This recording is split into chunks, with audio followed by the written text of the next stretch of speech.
Ọlọ́run ní ìbẹ̀rẹ̀. Àṣírí Ọbásanjọ́ ti tú o. Ìdí rèé tí bàbá Ìyábọ̀ fẹ́ fi sá kúrò ní ìlú Nàìjíríà.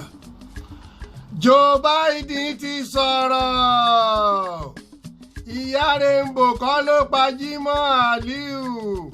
Fúnkẹ́ ọmọ Akíndélé ni nítorí pé Òrìṣàbùnmi kò jẹ́ kí Ìyábọ̀ Òjó kópa nínú fíìmù Taxi Driver ní ọdún 1976 ṣùgbọ́n ìròyìn kúmọkùmọ ni ó sọ bẹ́ẹ̀ o. Royal Heritage Foundation ló ṣe onígbọ̀wọ́ ìròyìn kúmọkùmọ káàkiri àgbáyé. Ẹ̀ka alẹ́ ara ò lébi ìròyìn kúmọkùmọ ló ń dé sí etí ìwòran yín láti iléeṣẹ́ Ojúkòkòrò Evangelical Ministry orí òkè Kòmátà. Justice abáròmulẹ̀ bí ẹ̀gbẹ́ iṣu irunjà àfihànsó ìlẹ̀kẹ̀já tòun tòwú yán kan bí irọ́ aláṣejù babajẹ́nrọ́ láti fi ẹsẹ̀ méjèèjì ta ajá nípa ṣáájú ẹ̀wà wá nǹkan bù sórí láti fẹnu kó skibọ̀ìrọ̀lábí.com 85 minutes to after 9 ní àwà ẹ wò mí kí ẹ rẹ́rìn-ín gbàù lójú ọ̀tá tó ń wò mí tẹ̀gbintẹ̀gbin.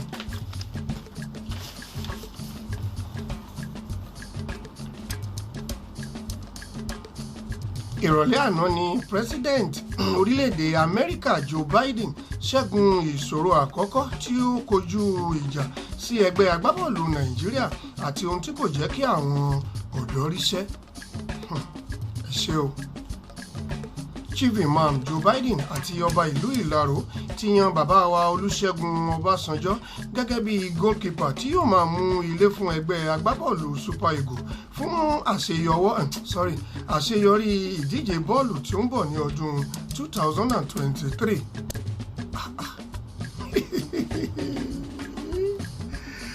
Iná ń jó wèrè ńlá gọ́tà. A ní kò sí náà wọ́n ń pín ID card. Anyway, ìròyìn kúmọkùmọ náà ni ẹ̀ ń gbọ́ mẹ́tẹ̀ parí rẹ̀.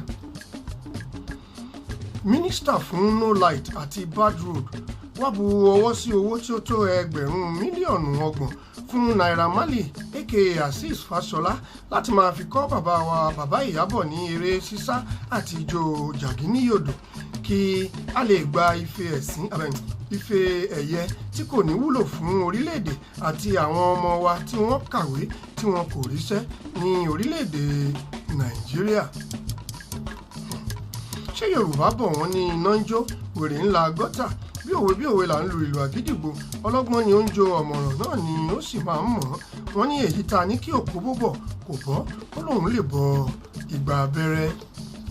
Ṣé ẹ gbàgbé pé Royal Heritage Foundation ló ṣe onígbọ̀wọ́ ìròyìn yìí. tó ní ìkànnì àrídé níbi tí ìròyìn kúmọkùmọ ti ọ̀sẹ̀ yìí a kò ní torí àwíjàre ká ti ọba sí kànga Ayọ̀ ọmọ Olúyẹmí ló kọ ìròyìn Abèjímọ̀ ló dìrẹ́ẹ̀tì Màmá Ìwà ló type èmi ọmọ yín Ògúnléjà Òwúdẹ olórí pé eégún lẹ́rìn ẹlẹ́rẹ̀kẹ́ bíi kèǹgbè àgún ló kà á frankly sí etí ìwòran yín gbogbo wa ni kí ẹ mú o tó kí n tó máa lọ KK Event Management KK Event Management ló ní ká sọ fún yín pé gbogbo ayẹyẹ káyẹyẹ tí ẹ bá fẹ́ ṣe ìgbéyàwó ìsọmọlórúkọ òkú àgbà tàbí ìpàdé àpèjẹ ẹ pè wọ́n yóò bá yín ṣe oúnjẹ aládùn oríṣiríṣi tí ẹ bá fẹ́ event management ni wọ́n KK Event Management ẹ tẹ̀lé wọn lórí Instagram lórí Facebook ẹ ó bá wọn pàdé ńbẹ̀ owó wọn kò wọ́n iléeṣẹ́ ìròyìn kúmọkùmọ a endorse wọn lẹ́ẹ̀kan sí ó wu ni kí apá ajá kádìjẹ àwọn mùsùlùmí ni ò jẹ́ o ìyókù tó di ní ọjọ́ méje bí mo ṣe wí lẹ́ẹ̀kan imú yín ni kí ẹ máa fi yín mú ẹ subscribe kí ẹ follow wa lórí Facebook ṣe mọ̀ pé ìgbádùn tí òun náà ni ó jẹ wá lógún ní iléeṣẹ́ ìròyìn kúmọkùmọ ẹ jọ̀wọ́ ẹ bá wa subscribe kí ẹ follow wa ibi tí ẹ ti mú owó náà kò ní tán láéláé ọmọ yín kò ní kú.